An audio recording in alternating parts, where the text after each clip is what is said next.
impliquant la communauté internationale. Je me suis permis de citer un constat dans une institution qui dit il n'y a pas de liberté donnée, il faut se conquérir sur les passions, sur la race, sur la classe, sur la nation et conquérir avec soi les autres hommes. Je suis convaincu qu'il existe un potentiel social, un potentiel politique togolais qui est prometteur. Notre situation n'est pas désespérée au fait.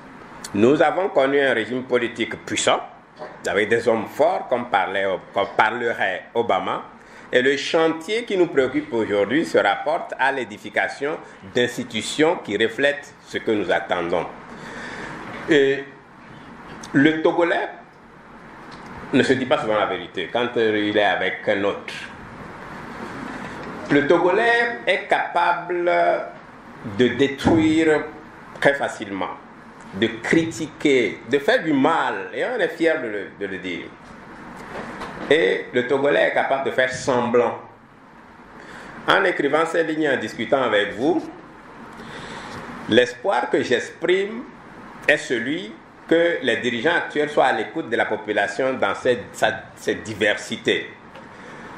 Qu'on écoute même nos conversations téléphoniques, pas pour savoir qui pense du mal de l'État, mais quelles sont les attentes des citoyens que nous sommes. Qu'on infiltre les réseaux sociaux, mais qu'on ait au-delà de cela des solutions aux revendications légitimes que nous avons. Je pense que les réformes politiques dont nous parlons depuis si longtemps sont devenues inéluctables aujourd'hui et que nous devons déjà voir dans les heures qui suivent des commencements de réalisation de ces réformes-là. Je voudrais nous inviter à renforcer notre éveil citoyen.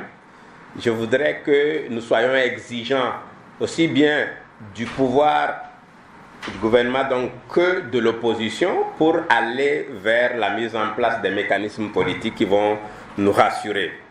Et je voudrais, en lisant cet ouvrage, que vous puissiez comprendre qu'il ne s'agit pas pour moi de partager des vérités que je détiendrai, mais plutôt de voir qu'il y a lieu, quand on prend un pan quelconque de la vie publique au Togo, qu'on améliore des choses. Il y a énormément de choses que nous pouvons améliorer.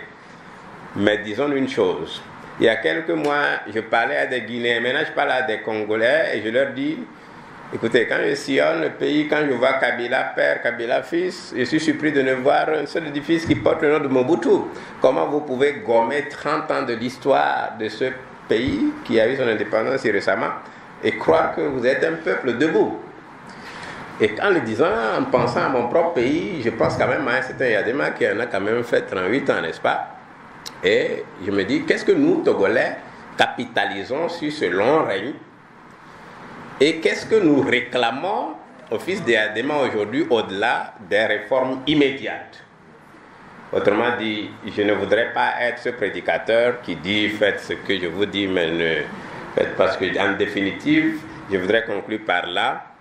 Nous sommes capables de beaucoup de bien pour ce pays et le meilleur moment pour faire ce bien-là est maintenant. Et tous ceux qui sont venus ici, je suis sûr que ce sont des gens convaincus. Vous êtes engagés dans des organisations citoyennes ou politiques. Je voudrais que nous ne nous fatiguions pas de professer ce en quoi nous croyons. En le disant aux voisins, en le disant à un parent, nous contribuons à édifier la pensée politique à laquelle nous aspirons pour l'avenir d'un pays que nous aimons. Merci beaucoup.